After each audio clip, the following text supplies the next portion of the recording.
Hyperion Audio presents Death on the D-List by Nancy Grace. Performed by Kate McIntyre. Copyright 2010, Toto Holdings, LLC.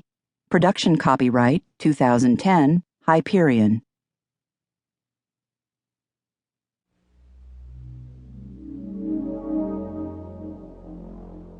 Prologue. It was almost cold outside. Between the cool air off the ocean and the fact the sun set hours ago, you'd never guess it was nearly spring.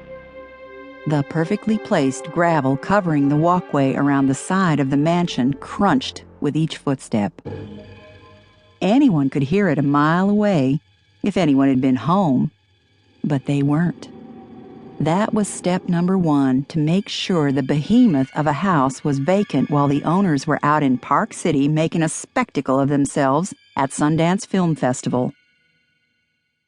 It was. They popped up on Entertainment Tonight last night, obviously stoned at some red carpet event. She had starved herself down to a bag of bones with a sprayed-on orange tan, and he was showing off new blonde implants that had actually turned out pretty well, dipping his head toward the camera and brushing his hair back several times during the 30-second clip. Everybody and their brother showed up at Sundance now.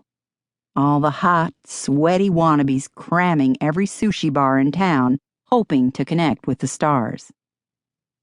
Little did they know what was going on in their pool house at the very moment they were smiling for the cameras, sucking in every last drop of attention like two big, vapid sponges.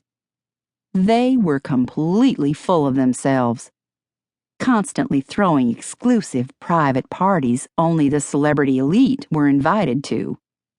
Wonder what that was like.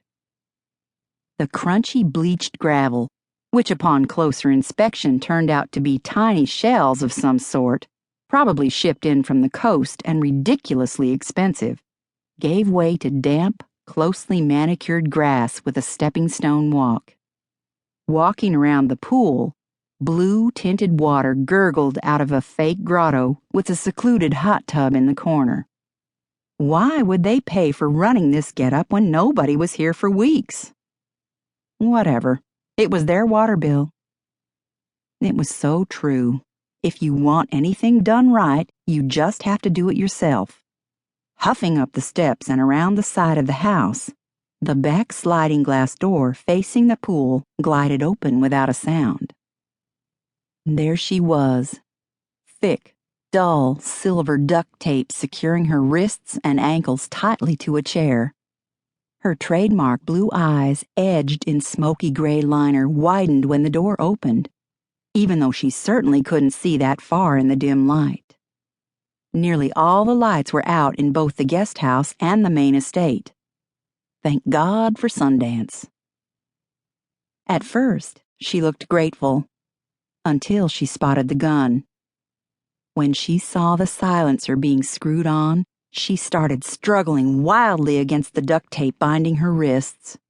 Then, in just one flash, one sharp instant, it was all over. After all the hours, no, days of planning, calculating, scheming, and maneuvering, it was over. All that anticipation. Would there be pain, sorrow, regret, elation? Or just simply revulsion when the trigger finally pulled and one single bullet sliced through the gray matter of Leather Stockton's brain? But now, in the dead silence immediately after the deed, standing there in the darkened pool house, looking down at the macabre mask of human flesh and blood and gristle atop the actress's body, what a letdown. It was nothing. Absolutely nothing. Leather's left foot spasmed a few times, and then she was still. Okay, that was a lot quicker and easier than expected. Stockton's whole pampered life led up to this, the zenith of her career. She'd end up more famous for being murdered in a celeb's pool house than she ever was for a string of mediocre TV series. It was always the same thing.